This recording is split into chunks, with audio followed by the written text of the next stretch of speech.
guys! Today I'm going to be starting my series all about starting a YouTube channel and with my best tips and tricks. I don't know everything, obviously. I mean, I've been doing this channel for a little bit over a year and a half and I was able to make it my full-time job. So I thought I would share my best tips and tricks with you on how I got here, I guess. I don't know a lot, but I will share with you what I know and some things that I feel have helped me along the way. Today is chapter 1, technically chapter 2, but I feel like I needed to put this video out first to help those of you who have been hesitant about starting a channel because you're not sure about editing and things like that. So technically it's step number 2, but I think it needed to be here first. And it is how I film and edit my videos and just some tips and tricks for upping the production quality, I guess. Is that the word? I don't know.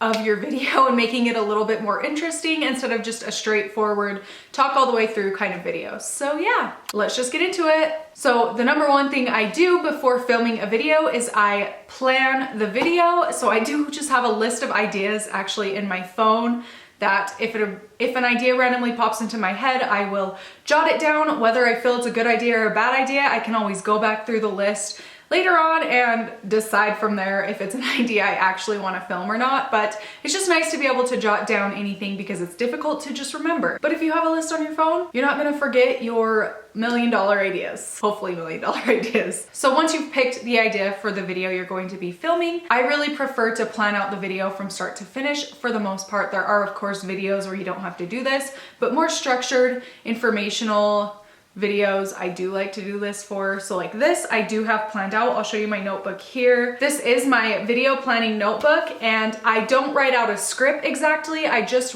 write down the key points I want to make sure I hit. I do them in order so that as I'm filming the video I can take a look at my key point list and make sure that I hit everything. It helps especially in the beginning because it is really hard to sit down in front of a camera. Even still, I've been doing this for a little bit over a year and a half and I still get nervous and everything just like leaves my mind. My mind goes completely blank. So having a little list like this to look at throughout filming really helps make the process a lot easier. Definitely recommend writing down key points. Then as for actually filming my video, I do have a Canon EOS Rebel T5i. It does the job. It's really easy and straightforward. That is something I really like about Canon. I will say a DSLR is a little bit more difficult to work with and I honestly don't know a whole lot about the camera. So I wish I would have started out with something a little more basic. In fact, I am planning to purchase the Canon G7X Markii. I know the 3 just came out, but it doesn't have as good of reviews as the 2. I do plan to buy this one because it's a compact camera and it's a little bit more straightforward than a DSLR. So it'll be easier to film things on the go and definitely depending on the type of content you want to film, changes the type of camera you need, of course. That's not to be said if you don't have a nicer camera. A lot of smartphones have really nice cameras. Even on my channel, sometimes I'll just use my iPhone camera. You can buy wide angle lenses. They do sell really inexpensive wide angle lenses you can just pop over the camera and it helps you get a little bit more crisp wide view instead of it looking like you used your iPhone camera. So yeah, highly recommend one of those. They also have little ring lights you can buy to clip onto your phone. That helps as well. Of course I have a tripod for my camera, but I also purchased this under $20 tripod for my iPhone because I do use my iPhone to film sometimes. I do also have an umbrella light that I took the umbrella off of from Amazon. I don't use it too often. I'm not using it right now. I just prefer to use natural light if possible. So yeah, I only use the special light if it's like super dark and I have to film that day or something. So yeah, it's totally not necessary. Just work with what you have. At the end of the day, it's more important to get started than have the best equipment right off the bat.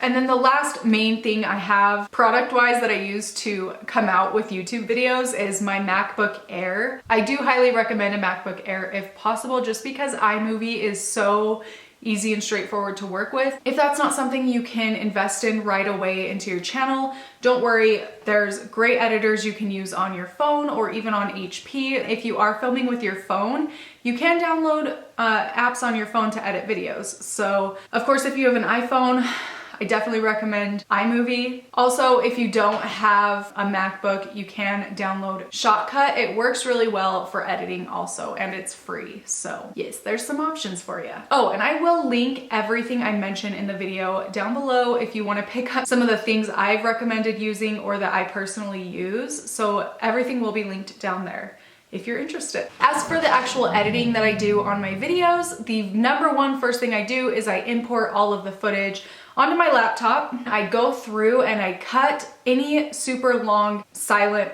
portions. So first I will go to where the silent section starts, click right after I've stopped talking, and then I'll hit split clip, and then I'll go to right before I start talking again, and I'll hit trim clip to playhead, and that's how you get rid of that. Next, I'll be showing you how to do overlays. An example of an overlay I use all the time is my Instagram username thing that I pop in to the video here and there, so I will show you how to make those. You'll need Fonto and Superimpose, both of which I believe are free.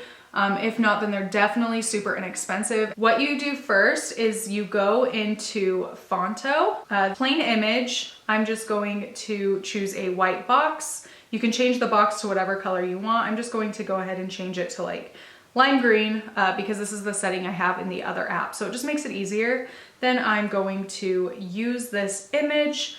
I'm going to add text, so my username. I personally really like to change the style so that it is, I turn the alpha all the way up and the blur all the way down, and then you can change the colors from there. Next, what you're going to do is go into Google and search for Instagram PNG. PNG just means that it has a transparent background, so you're just getting the logo, if that makes sense. Then I'm going to go to add item. I'm going to add this like rounded corner box thing. I'm going to change the size, so I'll make it wide. And then I also like to change the stroke all the way up.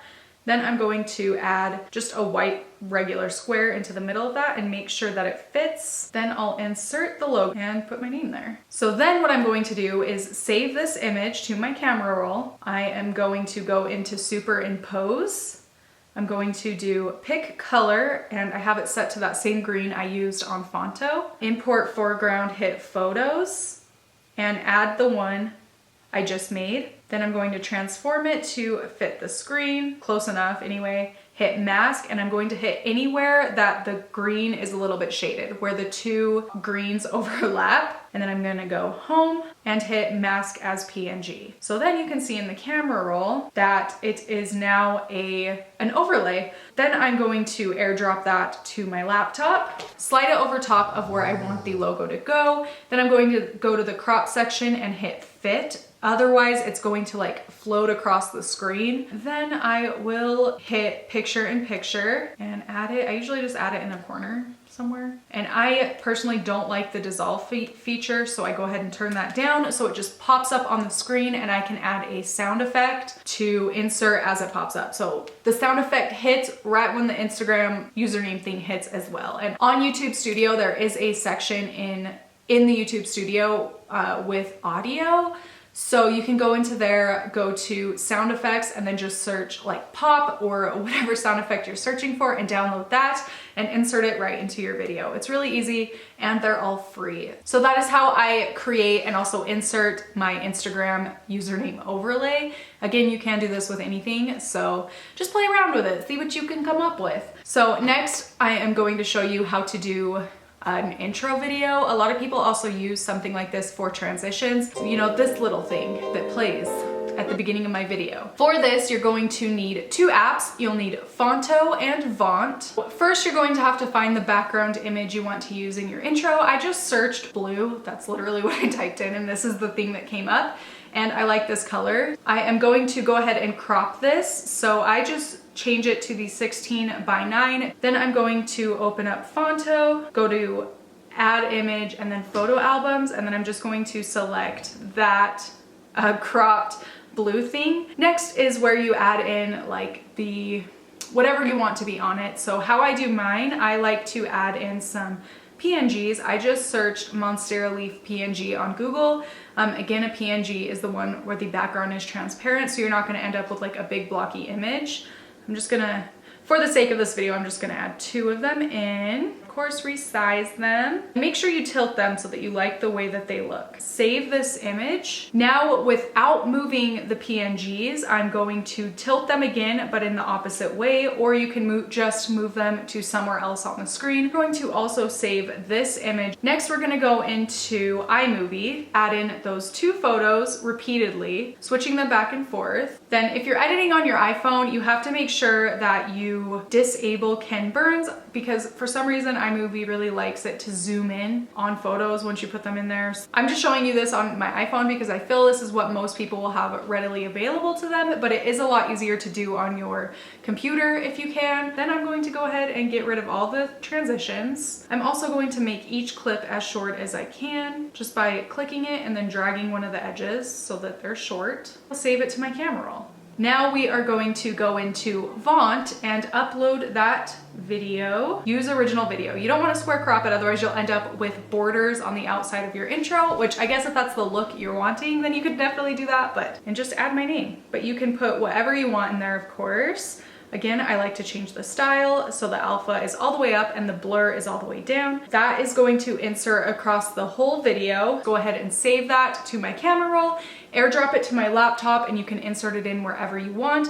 You can also add in music from the YouTube audio library for free to insert over top of that as well, which is what I did. So then the last thing I'm going to show you in this video is how I edit my cover photos. So I do my cover photos one of 2 ways. One, I will just use a single image and crop it to that 16:9 crop, and then I'll add some text on it and airdrop it to my computer. Sometimes I'll also use photo grid. So basically what I'm going to do if I decide to do a side-by-side picture is I go to photo grid, then I go to the grid option. I select the 2 photos I'm going to be needing to use in my thumbnail. You want to select the sideways 16:9 because again, that is the size that YouTube likes them. So then I just go to layout and I make it so that there's just a straight line dividing them. Then I'll go ahead and save to my camera roll. Then I'll go back into Fonto. If you're taking anything from this, Fonto is the #1 app I pretty much use. So yeah, it's a good one to download. Then I'll go ahead and upload the grid photo, and then I'll add text, and I'll go ahead and change the size. I also really like the way it looks when you kind of curve it, like so. Then again, I'll change the style. So once you kind of find what you like looks-wise, then it's really easy to keep all of your stuff looking similar to one another. So yeah, this is how I would do my cover photo. I'll save image and then airdrop it to my computer and upload it as my cover pic when the time comes. Yeah, that is how I do that. That is everything I'll be showing you editing wise in this video. If you have any further questions, please leave them down below. The next video will be about actually physically starting your channel, so stay tuned for that. I will be creating a playlist, so go ahead and follow the playlist if you're interested in learning more about starting a channel. It's nice to have tips. When I started this, I followed some YouTube videos, but then a lot of it I just had to figure out on my own by trial and error and then also research. So it took a heck of a lot longer than if I had just watched videos from start to finish about starting a channel. So anyway, I hope that this is helpful to you. If you have any further tips, leave them in the comments down below. Again, any questions, I'll do my best to answer them. And if you see a question in the comments that you know the answer to, then please go ahead and leave a response to that person. Let's help each other out. That is it for this video. Thank you so much for watching, and I will see you in my next one.